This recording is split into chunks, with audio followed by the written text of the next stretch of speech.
குரு சொந்தங்களுக்கு வணக்கம். இன்னைக்கு நேர்காணல நம்மளோட இருந்திருப்பவர் தமிழக பாஜகவின் தொழிற்பிரிவு அணியின் மாநில செயலாளர் திரு செல்வகுமார் அவர்கள். வணக்கம்.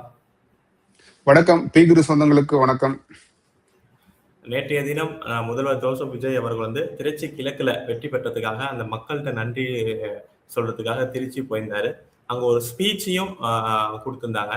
அதை டீகோட் பண்றதுக்கு முன்னாடி ஃபர்ஸ்ட் ஒரு ஸ்பீச்சை நீங்க எப்படி பாக்குறீங்க?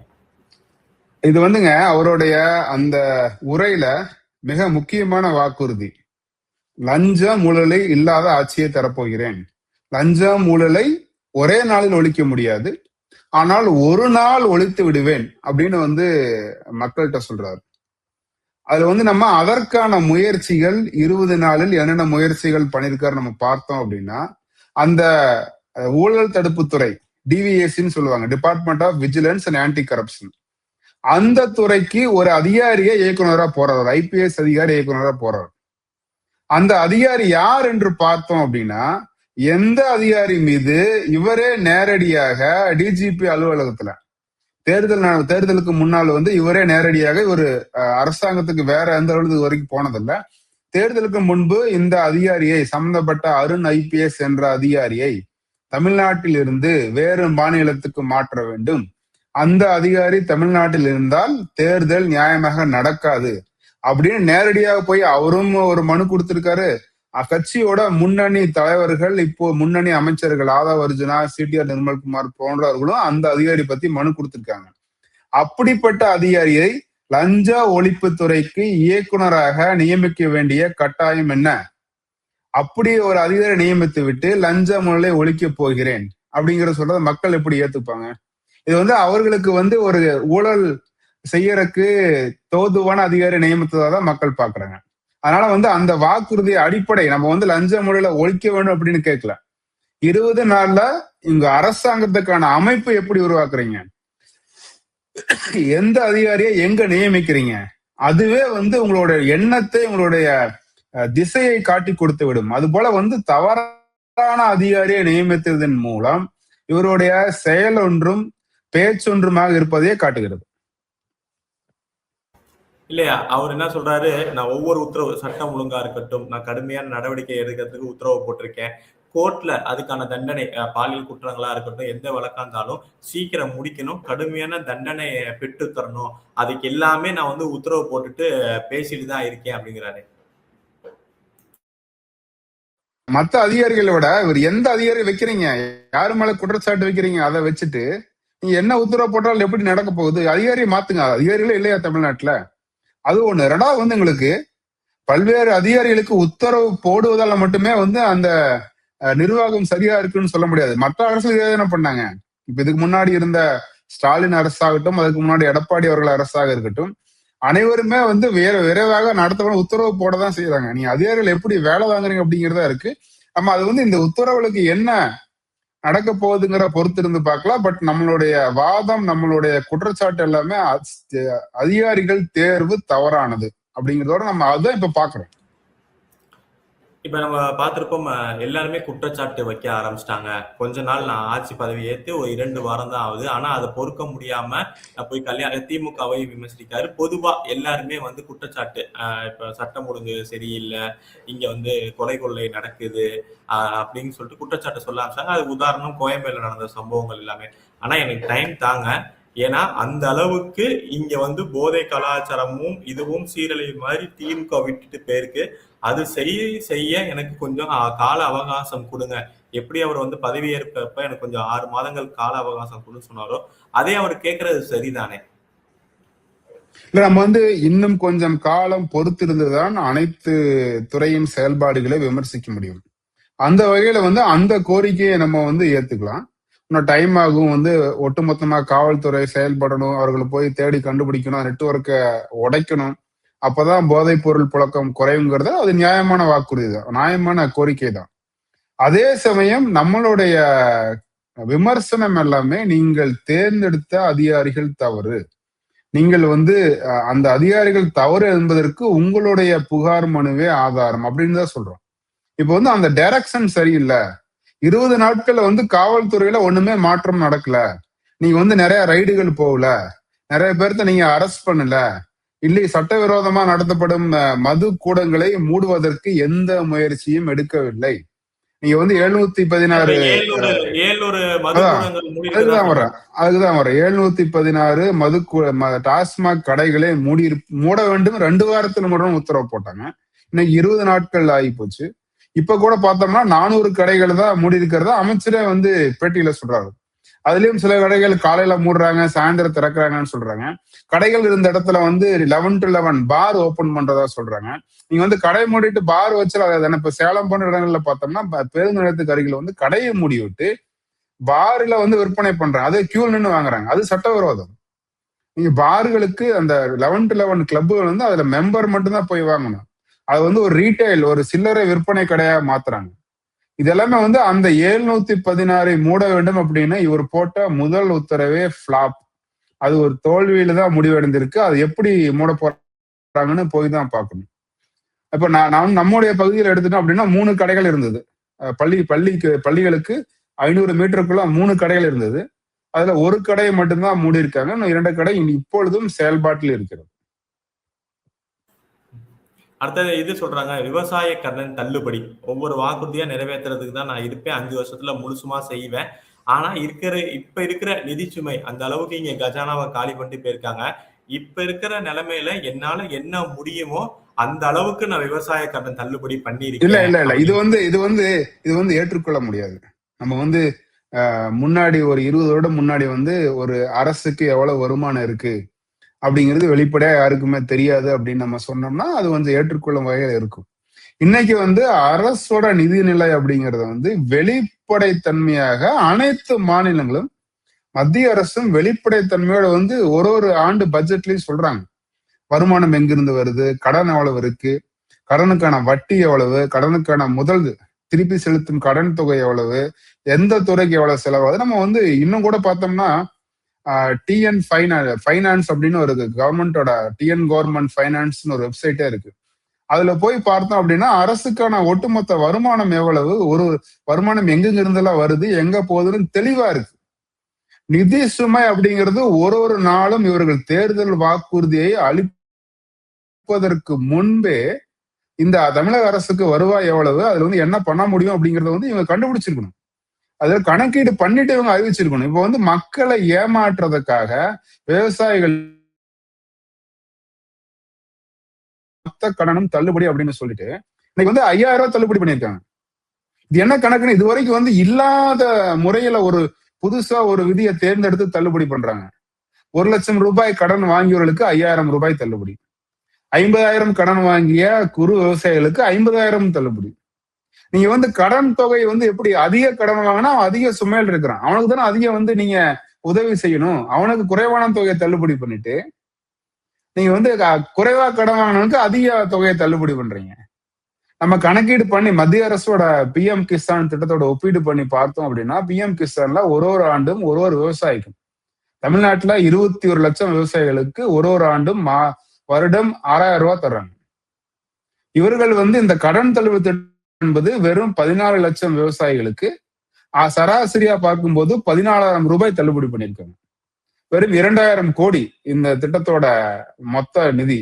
அதே சமயம் மத்திய அரசோட பிஎம் கிசான் 5 ஆண்டுகள் எடுத்தோம்னா ஒரு விவசாயிக்கு 30,000 ரூபாய் போகுது. அந்த தொகை, அந்த 6,000 தொகையை வழங்குவதற்கான நோக்கம் என்னன்னு பார்த்தோம்னா விவசாயிகளுக்கு முதலீடு காலத்துல உதவி தொகையா வழங்குறாங்க, கடன் வாங்க வேண்டாம் அப்படி. அப்ப வந்து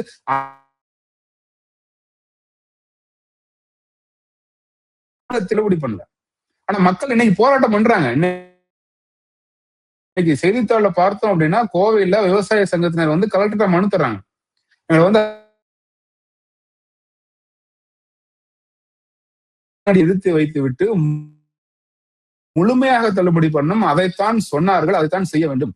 குறு விவசாயிகளுக்கு 5 ஏக்கர் குறைவாக உள்ள விவசாயிகளுக்கான கடனை முழுமையாக தள்ளுபடி செய்ய வேண்டும்.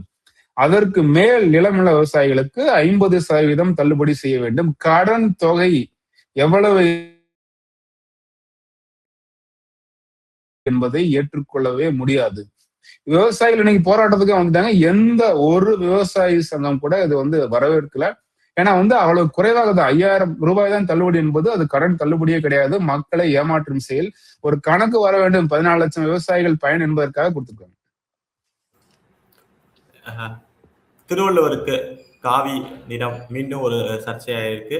வைகாசி விசாகம் அப்படிங்கிறதுல வந்து கவர்னர் ஆபீஸ்ல அந்த பிறந்தநாள் கொண்டாடினது எதிர்க்கட்சி தலைவராக இருக்கிற உதயநிதி அவர்கள் அதை வந்து ஃபர்ஸ்ட் எழுப்புறதுக்கு இப்ப சட்டத்துறை அமைச்சர் திரு சிடிஆர் அவர்கள் என்ன சொல்லியிருக்காருன்னா, இந்த மாதிரி அரசியல் பாஜக பண்ணுச்சுன்னா 5 இல்ல 10 இல்ல 100 200 வருஷம் ஆனாலும் தமிழகத்துல அவங்களால வர முடியாது.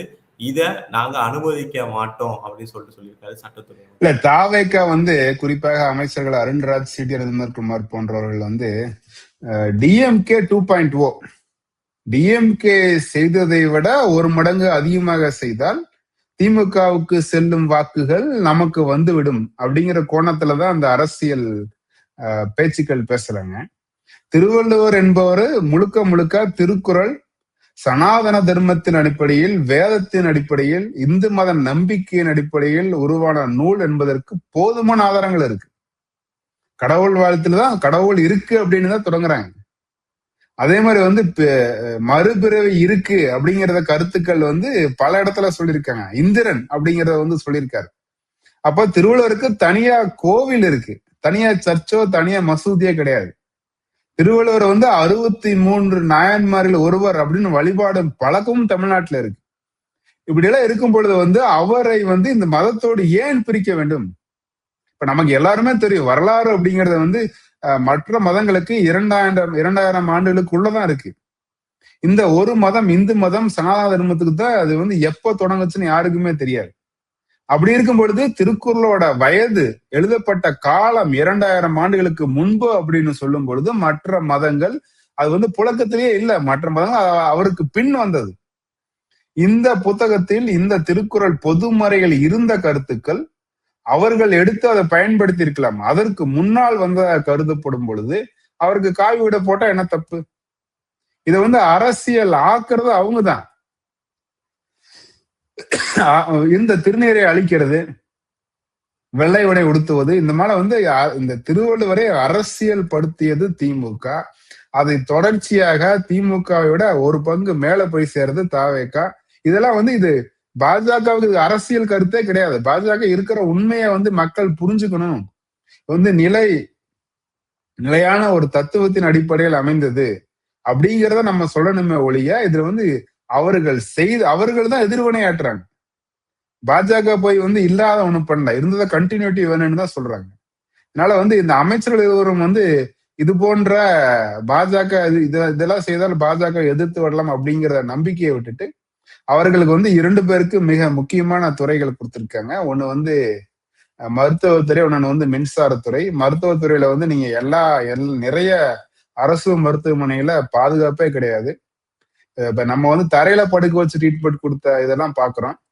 பிணவரைகள் வந்து எலிகள் வந்து அந்த இதை கடிச்சு திங்கிற செய்தியெல்லாம் கேள்விப்பட்டிருக்கோம். அதே மாதிரி வந்து மின்சாரத்துறையில வந்து எக்கச்சக்கமான ஊழல் நடக்குது, மின்வெட்டு அங்கங்க நடக்குது. இதையெல்லாம் சரி செய்வதில் கவனம் செலுத்த வேண்டிய அமைச்சர்கள் தேவையில்லாத கருத்துக்களை கூறி பாஜக எதிர்ப்பு அப்படிங்கிற ஒரு பிம்பத்தை கட்டமைக்கிறதுக்கு முயற்சி செய்த நிறுத்திக்கணும். பரந்தூர் விமான நிலையம் கட்சி ஆரம்பித்துல இருந்தே அவர் வந்து நேரடியாக அங்க போய் மக்களுக்கு ஆதரவு கொடுத்து அந்த திட்டத்துக்கு எதிராகவே இருந்தாரு. இப்போ செய்திகள் வருது, அந்த திட்டம் வந்து நிறுத்தப்படுகிறது அப்படின்னு ஒரு செய்திகள் வருது. இப்ப வந்து நம்ம பார்த்தோம்னா சென்னை வந்து நம்ம இந்தியாவில் இருக்கிற பெரிய நகரங்கள், அந்த நகரத்துல இருக்கிற விமானங்கள், விமான தளம், ஏர்போர்ட்ல வந்து என்னென்ன பேசஞ்சர் கெப்பாசிட்டின்னு சொல்றோம், பேசஞ்சர் ஹேண்ட்லிங் கெப்பாசிட்டி. டெல்லிக்கு வந்து 2 ஏர்போர்ட், இப்போ வந்து நம்ம இந்திரா காந்தி ஏர்போர்ட் இருக்கு, இன்னொன்னு நொய்டால ஒரு ஏர்போர்ட் வருது. அதே மாதிரி மும்பைல வந்து 2வது ஏர்போர்ட் வந்து நவி மும்பைல வந்து இப்ப சமீபத்துல தொடங்கி இருக்காங்க. பெங்களூர்ல சிட்டிக்கு வெளியில வந்து மிகப்பெரிய ஏர்போர்ட் கட்டியாச்சு. அது வந்து வருடம் வந்து அதுல மேம்பாட்டு பணிகள் மூலமா அதனுடைய கெப்பாசிட்டி அதிகமாயிட்டு போகுது. ஹைதராபாத்ல மிகப்பெரிய லேண்ட் இருக்கு, அது எவ்வளவு தேவை வந்தாலும் அடுத்த 50 வருஷத்துக்கு வந்து அதே இடத்துல வந்து விமான நிலையம் விரிவாக்கம் செய்ய முடியும். சென்னையில வந்து துரதிருஷ்டவசமாக சென்னை மையத்துல வந்து விமான நிலையம் கட்டிட்டாங்க. அதுக்கு சுற்றி இருக்கக்கூடிய இடத்துல வந்து விமான நிலையம் விரிவாக்கம் செய்ய முடியவில்லை. அதனால காரணங்கள் எல்லாம் வந்து இப்போ நம்ம ஸ்ரீபெரும்புதூர், காஞ்சிபுரம் போன்ற மாவட்டங்கள்ல தொழில் வளர்ச்சி அதிகமா இருக்கு, நிறைய ஃபேக்டரிஸ் வராங்க. அதனால இன்னொரு விமான நிலையம் வேண்டும். அது வந்து அதிக ஏரியால வந்து கட்டணும், அதிக வந்து விரிவாக்கம் செய்வதற்கு போதுமான நிலம் வேண்டுங்கிற நோக்கத்துல வந்து இந்த அரசு வந்து அந்த முயற்சி எடுத்தாங்க. இதே அரசு அதிமுக முயற்சி எடுத்தப்ப அதை எதிர்த்து போராடினாங்க. இன்னொரு இடத்துல சொல்றப்ப விமான நிலையம் வேண்டான்னு போராடினாங்க திமுக. ஆனா அவர்கள் வந்து 5 ஆண்டு காலத்துல வந்து விமானத்தை ஒரு இடத்தை தேர்ந்தெடுத்து அதற்கான போதுமான அனுமதிகள் எல்லாம் வாங்கி ஒரு 60% நிலம் கையகப்படுத்தி விட்டார். ஒரு 40% நிலம் வந்து கையகப்படுத்தினா விமான பணிகளை தொடங்கிடலாம். இப்ப நம்ம விமான நிலையத்தை பொறுத்த வரைக்கும் ஒரு இடத்தை தேர்வு செய்த நாள் முதல் அந்த விமான நிலையம் பயன்பாட்டுக்கு வருவதற்கு 10 வருடங்கள் ஆகுது. அந்த கட்டமைப்புக்கு 3-4 வருஷம் வேணும், அதை சாயில் டெஸ்ட் பண்ணும், அதை லெவல் பண்ணும், அது மாதிரி வந்து அதுக்கப்புறம் வந்து மத்திய அரசு அனுமதி வாங்கணும், விமான துறையோட அனுமதி, நிறைய அனுமதிகள் எல்லாம் இருக்கிறப்போ 10 வருடங்கள் குறைஞ்சபட்சம் தேவைப்படும். அந்த 10 வருடத்துல ஒரு 4-5 வருடங்களோட பணிகளை வந்து திமுக அரசு முடித்து வைத்து விட்டு சென்று விட்டார்கள். இந்த இடத்துல விமான நிலையம் வேண்டுமா அப்படிங்கிறது கேள்வி விட, இந்த இடத்துல விமான நிலையம் வரணும், இடம் வாங்குறோம், மத்திய அரசு அனுமதி கொடுத்தாச்சு, அதை எல்லாமே முடிந்து இப்ப இடம் நில கையகப்படுத்தும் பணி நிறைவடைந்து விட்டால் உடனடியாக கட்டுமானம் ஆரம்பிக்கலாம். அதுக்கப்புறம் 2-3 வருடங்கள் ஆகும் பயன்பாட்டுக்கு வரக்கு. அந்த 10 வருடம் சைக்கிள், 10 வருட காலகட்டத்து தேவையான காலகட்டத்துல 4 வருடம் முடிவடைந்த பிறகு அந்த விமான நிலையத்தை நிறுத்துவோம், தடுப்போம் என்பது முழுக்க முழுக்க அந்த 2ஆம் விமான நிலையம் திட்டத்தையே வந்து தவிடுபொடி ஆக்கிடும். இதுக்கப்புறம் இந்த அரசு இன்னொரு இடத்தை தேர்ந்தெடுத்து அங்க வர பொதுமக்கள் எதிர்ப்புகளெல்லாம் சமாளித்து அதன் பிறகு மத்திய அரசு அனுமதி வாங்கி இந்த அரசின் ஆட்சி காலம் முடியும் வரை இன்னொரு விமான நிலையம் வர்றதுக்கு வாய்ப்பே கிடையாது. இப்ப இந்த திட்டத்தை பேச்சுவார்த்தை மூலம் சுமூகமான முடிவுகள் விவசாயிகளிடம் பேசி கலந்தாலோசித்து கொண்டு சென்றால் 2031 தாவேக ஆட்சி காலம் முடியும் பொழுது விமானம் அங்கிருந்து பறக்கும். இப்ப வந்து நீங்க இன்னொரு 10 வருடம் ஆகும் இன்னொரு விமான நிலையம் வரக்கு. அதனால என்ன ஆகும் அப்படின்னா, ஆந்திரா பக்கத்திலேயே இருக்காங்க, அவர்கள் விமான நிலையம் கட்டினா இங்கிருந்து இப்ப பெங்களூர் சென்னைக்கான அதிவிரைவு நெடுஞ்சாலை ஆந்திரா வழியா போகுது, ஆந்திரா விமான நிலையம் எடுத்துட்டு போயிடுவாங்க. அப்போ வந்து நீங்க ஸ்ரீபெரும்புதூர் அந்த காஞ்சிபுரத்துல வர வேண்டிய தொழில்கள் ஆந்திராவுக்கு அடுத்த இடத்துக்கு போறதுக்கு எவ்வளவு நேரம் ஆகும்? அதனால சென்னையோட தொழில் வளர்ச்சி, தமிழ்நாட்டோட தொழில் வளர்ச்சி, தமிழ்நாட்டோட தொழில் வளர்ச்சியின் தற்போதைய வேகம், அதை வந்து மெயின்டைன் பண்றதுக்கு இந்த விமான நிலையம் வந்து 4-5 வருஷம் கழிச்சுதான் வரும். நீங்க அது 10 வருஷம் ஆக்கும் பொழுது ஒட்டுமொத்த தமிழ்நாட்டின் வளர்ச்சி பாதிக்கப்படும். இது தவறான முடிவு. அரசு உடனடியாக பொதுமக்களிடம் பேச்சுவார்த்தை நடத்தி அவர்களுக்கு தேவைப்பட்டால் கூடுதலாக இழப்பீடு கொடுத்து இந்த விமானத்தை செயல்படுத்துவதே தமிழ்நாட்டுக்கும் சென்னைக்கும் நல்லது. காணொலி ரீதியான கேள்வியா, முதலமைச்சரா ஆன அப்புறம் மரபு ரீதியா போய் பிரதமர் அவர்களையும் பினான்ஸ் மினிஸ்ட்ரியும் அவர் பார்த்துட்டு வந்தாரு. பட் எல்லா முதல்வர் அவர்களும் ஒவ்வொரு சந்திப்பிலையும் குறைஞ்சது 1 மணி நேரம் 1/2 மணி நேரமாவது இருக்கும் அப்படின்னு எல்லாரும் சொல்றாங்க. ஆனா விஜய் அவர்களோட நடந்த சந்திப்பு வெறும் 10 நிமிடம் தான் அப்படிங்கிற ஒரு பேச்சு போயிட்டு இருக்கு. இந்த சந்திப்புல என்ன நடந்தது, 10 நிமிஷத்துல என்ன பேசியிருக்க முடியும்?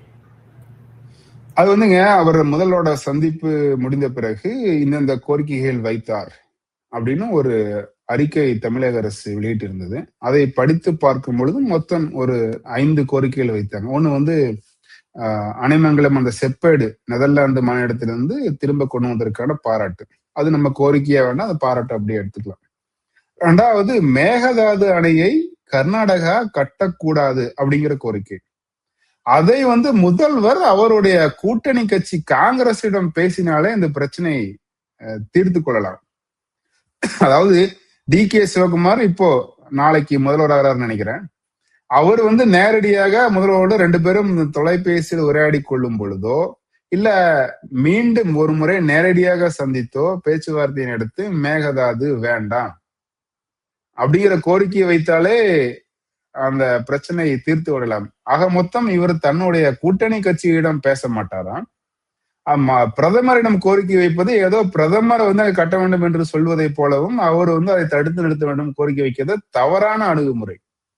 இது வந்து தன்னுடைய பொறுப்பை தன்னுடைய கூட்டணி கட்சியை மீது கோரிக்கையை வைக்க தெரியாத முதல்வர் அதை பாஜக மீதும் பிரதமர் மீதும் தள்ளிவிடுவது தவறானது.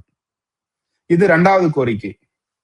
3வது கோரிக்கை DRDO பாதுகாப்பு ஆராய்ச்சி மையத்தோட ஒரு சோதனை மையம் தமிழ்நாட்டில் அமைய வேண்டும் அப்படின்னு அதை கோரிக்கை வைக்கிறார். அந்த சோதனை மையம் ஏற்கனவே ஆந்திராவில் அமைக்க ஒப்புதல் கொடுத்து விட்டது DRDO. நம்ம போன ஆட்சியின் கடைசி கடதை நடந்து விட்டது. அது திரும்பவும் தமிழ்நாட்டுக்கு கொண்டு வருவது எந்த அளவுக்கு சாத்தியம் என்று தெரியவில்லை. அதுவுமே என்னை பொறுத்தவரை ஒரு சாத்தியம் இல்லாத கோரிக்கையாக நான் பார்க்கிறேன். 3வது விஷயம் நம்ம இலங்கையில் சிறையில் வாடும் மீனவர்களை வெளிக்கொண்டு வருவது. அதற்கு நம்முடைய துணை ஜனாதிபதி CP ராதாகிருஷ்ணன் அவர்கள் ஏப்ரல் மாதம் ஸ்ரீலங்கா ஒரு அலுவல் பயணமாக போயிருந்தார். அப்பொழுது அதற்கான முயற்சிகளை அவர் எடுத்து விட்டார். அப்ப உங்களுக்கு உண்மையிலேயே மீனவர்கள் மீது அக்கறை இருந்திருந்தால் டெல்லி சென்ற பொழுது தமிழ்நாட்டை சேர்ந்த இந்தியாவின் துணை ஜனாதிபதி CPR-ஐ சந்தித்து அவருக்கு ஒரு நன்றி தெரிவித்திருக்க வேண்டும். அவருடைய உதவியை கோரி இருக்க வேண்டும். தமிழ்நாட்டின் வறட்சி பணிகளுக்கு நீங்கள் 2 பேரும் இணைந்து பணியாற்றுவோம். அவர் ஒரு அரசியல் பொறுப்புல இல்லை, அவரோடு துணை ஜனாதிபதியா இருக்காரு. அவரை சந்திக்காதது எங்களை பொறுத்தவரை எங்களுக்கு வருத்தம். அது முதல்வர் தமிழ் உணர்வு, தமிழ்நாட்டை கட்டி காப்பன் என்று சொன்னவர் தமிழர் ஒருவர் அங்கு அமர்ந்திருக்கும் பொழுது அவருக்கான மரியாதையை, அங்கீகாரத்தை அவரிடம் உதவி பெறுவது என்ன தவறு இருக்கிறது? அப்ப இதுவுமே ஒரு பிரதமரிடம் வைக்க வேண்டிய கோரிக்கையோ, இதுவும் ஏதோ ஒரு பேசணும் அப்படிங்கிற கோணத்துல எடுத்துட்டு போன 4 கோரிக்கையை தான் பாக்குறேன். இந்த 4 கோரிக்கையின் மூலம் தமிழ்நாட்டின் தொழில் வளர்ச்சிக்கோ, தமிழ்நாட்டின் உள்துறை அமைச்சர் சந்திக்கல. இந்த சந்திப்புல அவர்கிட்ட நீங்க சொல்றீங்க வெயிட்டேஜான கோரிக்கை எதுவுமே இல்லை அப்படின்னு. பட் உள்துறை அமைச்சர் சந்திக்க நேரம் தரல அப்படின்னு சொல்லிட்டு செய்திகள் வருது. அது இல்ல, இதுல எல்லாருமே தவறா பேசுறாங்க, தவறா புரிதல் இருக்கு. உள்துறை அமைச்சருக்கும் அரசு ரீதியில, அவர் அரசியல் ரீதியாக, கட்சி ரீதியாக நிறைய பொறுப்புகள், நிறைய முன்னெடுப்புகள் இருந்தாலும் உள்துறை அமைச்சருக்கும் முதல்வருக்கும் நடக்க வேண்டிய பரிவர்த்தனை மிகவும் குறைவு. காவல்துறை அதிகாரிகள் வேணும், அவங்க கொடுக்கலாம். பாதுகாப்பு பிரச்சனை இருக்கு, உள்நாட்டு பாதுகாப்பு பிரச்சனை இருக்கு, அதுல அவர் தலையிடலாம். உள்துறை அமைச்சருக்கும் முதல்வருக்கும் சந்திப்பு நடக்க வேண்டும் அப்படிங்கிறது அது அவ்வளவு அதுக்கு சந்திப்பு நடக்கணுமோ ரத்தானதோ அவ்வளவு பெரிய முக்கிய நிகழ்வாக நான் என்னை பொறுத்த வரைக்கும் கிடையாது. நிதியமைச்சரை சந்தித்தார், நிறைய கோரிக்கைகள் வைத்திருக்கிறார், அவங்களும் முடிந்ததை செய்யறேன்னு சொல்லியிருக்காங்க. அது முடிஞ்சது. இவருடைய பிரதமர் அப்படிங்கிறவரு அனைத்து துறைகளுக்கும் ஆனா அமைச்சர், அனைத்து துறைகளுக்குமான தலைவர். அவரிடம் இன்னும் நிறைய கோரிக்கைகள் கேட்டிருக்கலாம். எங்களுக்கு ஹை ஸ்பீட் ட்ரெயின் வேணும், எங்களுக்கு மெட்ரோ வேணும், எங்களுக்கு சென்னை சேலம் அதிவிரைவு சாலை வேணும், இல்ல சென்னை கன்னியாகுமரி இப்ப இருக்கிற சாலை போக்குவரத்து நெரிசல் இருக்கு. சென்னையில தானே ஓட்டு போட்டிருக்காங்க தாவேக்கு நிறைய பேர், எல்லாரும் போட்டிருக்காங்கல்ல. அப்போ சென்னையில இருந்து திருச்சி வரை அல்லது கன்னியாகுமரி வரை எங்களுக்கு அந்த சாலை விரிவுபடுத்தணும். அந்த மாதிரி கோரிக்கைகள் எதுவுமே இல்லையே. தமிழ்நாட்டின் உள்கட்டமைப்புக்கு எந்த கோரிக்கையும் வைக்கலையே. அப்ப நீங்க நெடுஞ்சாலைத்துறை அமைச்சரை சந்திச்சிருக்கலாம், அதுக்கு எந்த முயற்சியும் இல்லை. விவசாயத்துறை அமைச்சரை சந்திச்சிருக்கலாம், அதற்கு எந்த முயற்சிகளும் இல்லை. நீர்வளத்துறை அமைச்சரை சந்திச்சிருக்கலாம், அதுக்கு எந்த முயற்சியும். இதெல்லாம் வருங்காலத்துல சந்திச்சிருக்கலாம். பட் உள்துறை அமைச்சர் சந்திப்பு அப்படிங்கிறது அது சந்திப்பு நடக்கல அப்படிங்கிறது பேச வேண்டிய அளவுக்கு ஒரு அலுவல் ரீதியா முக்கியமான துறையா தெரியல. பட் அரசியல் ரீதியா அவர் நிறைய முடிவு எடுத்தார் அப்படிங்கிறத தாண்டி அலுவல் ரீதியா நம்ம அது ரத்தான பத்தி பெருசா அது ஒரு பெரிய சிக்கல் அப்படின்னு பார்க்கலாம். JNUல திருவள்ளுவர் சிலைய இன்னைக்கு அமைச்சர்கள் திருவள்ளுவர் காவி அடிச்சுட்டு தான் சொல்றாங்க. ஜவஹர்லால் யூனிவர்சிட்டியில திருவள்ளுவர் சிலை ரெடியா இருக்கு. இவர் போய் ரிப்பன் கட் பண்ணி தொடங்கி வச்சுட்டு வந்திருக்கலாம், அதுக்கு போகல. துணை ஜனாதிபதியை சந்திக்கிறதா செய்தியா வந்திருக்கணும். தமிழர் ஒருவர் இந்த அரசியல் கட்டமைப்பின் உச்சபட்ச பதவியில் இருக்கிறார், அவரை சந்திக்காமல் வந்தது என்னை பொறுத்த வரைக்கும் ஆப்பர்ச்சுனிட்டி வேஸ்டட் அப்படின்னு நான் சொல்லுவேன்.